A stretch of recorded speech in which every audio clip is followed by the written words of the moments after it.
Nah, husband stage ini apa? Itu tuh sebenarnya secara ilmiah, secara perjalanan melahirkan dan lain ini sangat relate banget. Tapi sebenarnya apa sih yang menjadi rame-rame di sosial media itu? Apakah itu mitos saja atau cuman klaim sebagian pihak atau faktanya tuh kayak gimana? Akhir-akhir ini di sosial media lagi diangkat, terutama dari Twitter tuh ada pembahasan soal husband stage yang aku sendiri baru dengar ternyata Sama dok. ada yang ngerasa bahwa begitu melahirkan ternyata tanpa konsen atau izin dari si ibu yang melahirkan ini ternyata dijahit, ada jahitan yang katanya ada tujuannya yaitu supaya hubungan seksnya lebih enak, lebih baik atau apa gitu ya dok ya. Nah, sebelum sampai kayak lebih dalam gitu dok, pengen nanya dulu sih, emang husband stage itu tuh istilah udah lama apa baru apa gimana sih dok? Kok aku baru tahu Ini sih. kita yang kudet nih. Nah, Udah dok. jadi eh, jadi ini beberapa hari aja belakangan ini kan baru terdengar ya. Iya, betul. Pas di Twitter tuh aku sempat lihat-lihat dikit apa sih yang dimaksud dengan husband stage. Sepertinya coba cari pangkal Twitternya itu kan rame itu kan ngomongan sana kemari gitu, ada yang marah, banyak yang marah sih, terus udah tahu awal oh gitu. Terus sampai kepada nih tema kita kan fakta mengenai husband stage gitu ya. Sampai pas ngebaca, saya sebagai dokter kandungan hampir 10 tahun, dokter umum ya dari 2017 15 tahun ya, kayak ini apa ya, kayak sama Bumen juga belum pernah dengar, Paru belum pernah sama, ini apa sih gitu kan.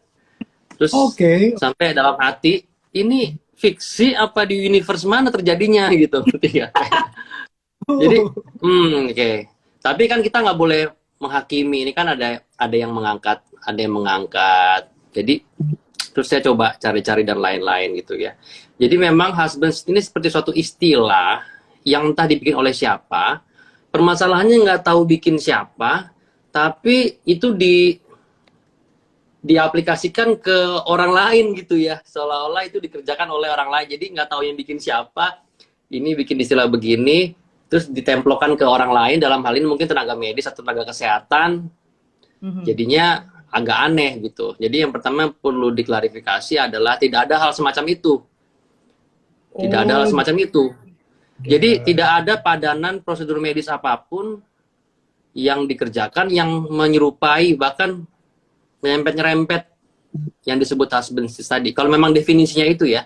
Kalau kita cari literaturnya, Twitternya bahasanya begitu, kita cari artikel-artikel bahasa Inggrisnya, sama semua bahasanya, kayak extra stitch yang didapatkan untuk, jadi kayak kita juga nyeplok terjemahannya itu gitu loh. Jadi menurut saya, oke, katakanlah itu kita sepakati, oke, itu yang dimaksud dengan husband stitch. Kalau gitu, di dunia medis, tenaga kesehatan, itu tidak ada satu tindakan ataupun prosedur apapun yang sepadan, yang sama, yang bahkan menyerupai atau mendekati itu gitu. Nanti saya akan jelaskan kenapa. Jadi itu satu yang pasti ya. Kalau apakah ada fakta, faktanya viral, iya. Tapi apakah itu sebuah hal yang fakta, saya hampir pastikan itu nggak ada di dunia medis, ya. Dan itu tidak ada, tidak pernah dikerjakan, tidak menjadi suatu hal yang terpikirkan bahkan. Waktu saya baca, kok bisa kepikiran ya, kayak mikir kayak gitu ya. Maksudnya itu kayak imajinatif sekali gitu loh. Nah, baru kita masuk kepada rasionalnya gitu kan, penjelasannya. Jadi kan yang disebutkan adalah seolah-olah gitu, isunya agak bergeser nih, kita harus clear dulu karena bergesernya seolah-olah ini pemaksaan kehendak demi laki-laki gitu ya. Jadi isu jadi agak beda nih ya gitu kan. Jadi bukan scientific ilmiah medis lagi gitu. Oke, tapi saya coba jelaskan nanti ke arah sana. Yang pertama adalah pada saat persalinan normal katakanlah, itu robekan jalan lahir tuh udah merupakan suatu hal yang lumrah. Betul. Begitu. Dan apakah persalinan itu akan selalu robek? Nggak selalu. Tapi apakah itu satu hal yang bisa ditemui? Sangat lazim. Nah, sekarang kembali lagi ke prinsip persalinan. Persalinan normal itu sebenarnya nggak perlu tutur kandungan kan? Tutur kandungan cuma markirin doang kan? Ayo lurus semangatin bidang. Ya kan? Itu udah kebesaran yang maha kuasa. Ibu-ibu dikasih bayi, dikasih jalan lahir sendiri gitu kan? yaitu ekstrimnya ya. Kayak orang bilang, oh lahiran itu lahiran aja gitu, ekstrimnya begitu. Jadi prinsipnya apa? Peran dokter kandungan atau tenaga medis, bidan dan lain yang bekerja adalah untuk meminimalisir komplikasi yang terjadi pada saat persalinan. Nah, sekarang kita fokus kepada komplikasi yang terjadi pada saat persalinan, yaitu robekan jalan lahir. Nah, satu lagi nih, dalam dunia kedokteran, luka itu ya, tubuh kita ini memiliki kemampuan regenerasi yang luar biasa. Jadi bahkan kita tahu ya, zaman kita kecil kita luka sembuh sendiri gitu kan, orang tua bilang nggak usah diapa-apain, sembuh sendiri ya.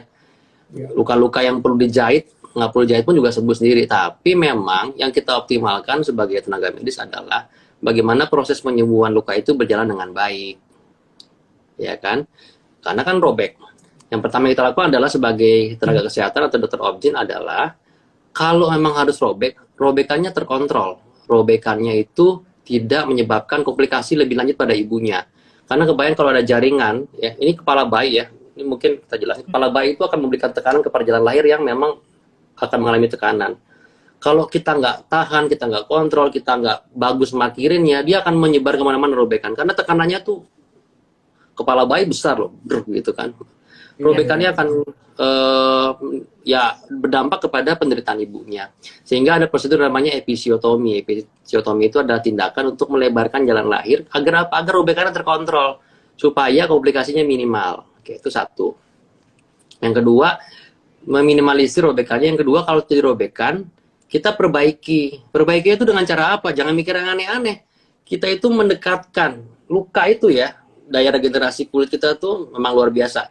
Luka itu kita deketin begini aja, dia akan tumbuh tuh. Tapi kalau kita nggak rekatkan dengan baik, bridgingnya nggak bagus, penyembuhan lukanya bisa terganggu. Nah, yang kita lakukan pada saat reparasi jalan lahir atau perioneorafi lah katakanlah kalau udah kenal istilahnya, itu kita mendekatkan jaringan yang terpisah agar sejajar, agar line terus begitu ya, supaya proses penyembuhannya secara alami itu berjalan dengan baik.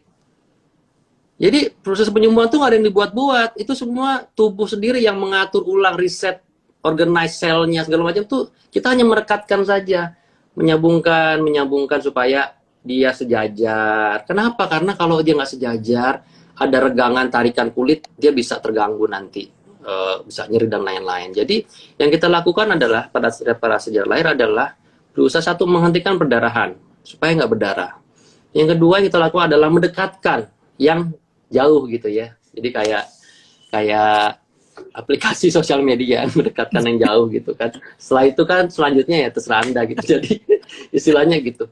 Jadi pada kasus-kasus tertentu, nah ini satu lagi prinsip kita bekerja di tenaga medis ya. Ada satu hal yang namanya kita kan help ya, untuk menolong ya. Tapi dalam prinsip menolong tadi ada satu hal yang nggak boleh kita lupakan, dan itu sudah apa ya, mendarah daging di kita masing-masing tuh, kayak semacam nilai luhurnya adalah first do no harm ya, do no harm. Jadi kita tuh bekerja ya, memperhatikan apa yang bisa kita lakukan untuk pasien kita, dalam hal ini ibu. Kalau memang tidak bisa, tapi mendingan tidak bisa dibandingkan kita melakukan sesuatu yang menimbulkan penderitaan lebih lanjut ya. Do no harm. Jadi paling pertama tuh do no harm dulu, bukan jago-jagoan mau bikin ini bikin itu. Nah, sehingga pada saat melakukan prosedur tindakan medis apapun, tujuannya, goalnya adalah kualitas hidup si ibu itu. Nah, misalnya si ibu ini udah jalan lahir, jadi kualitas si ibu itu ya. Jadi kalau ada yang tiba-tiba imajinatif, oh demi kepentingan siapapun gitu, itu aneh tuh menurut saya tuh, gila nih kayak apaan gitu kan. Oke, itu satu. Makanya bilang, ini di universe mana sih? Gitu. Katakanlah, oke ada yang bercerita dan lain-lain ya. Saya nggak bisa konfirmasi itu, tapi yang bisa kita konfirmasikan adalah apa yang kita tahu. Jadi kita tidak melakukan itu, bahkan pada hal-hal tertentu ya. Jadi robekan, jadi proses persalinan itu suatu hal yang kompleks terjadi pada jalan lahir, sehingga dia akan mengalami luka-luka. Nah, pada luka-luka tertentu yang mungkin dia tidak berdarah, nggak perlu dijahit, itu kita nggak jahit gitu. Kita lihat lagi, ini robek nih.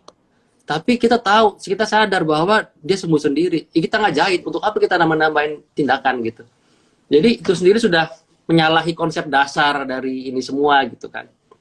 Dan secara medis, secara ilmiah juga nggak ada yang meneliti itu dan menganggap itu ada gitu. Jadi menurut saya ibu-ibu semua, orang tua semua nggak usah khawatir ya, hal seperti ini mungkin tampak nyata di sosial media gitu ya, tapi di kehidupan nyata ya ada banyak gap yang bisa dijelaskan gitu. Itu baru satu hal ya, baru satu hal lagi mengenai apa yang terjadi pada saat persalinan normal dan tindakan reparasi atau perbaikan jalan lahir. Yang kedua, kita masuk kepada tadi yang agak nakal kalau menurut saya ya. Oh, supaya suaminya nanti happy. Jadi gini, fungsi seksual itu nggak simple gitu.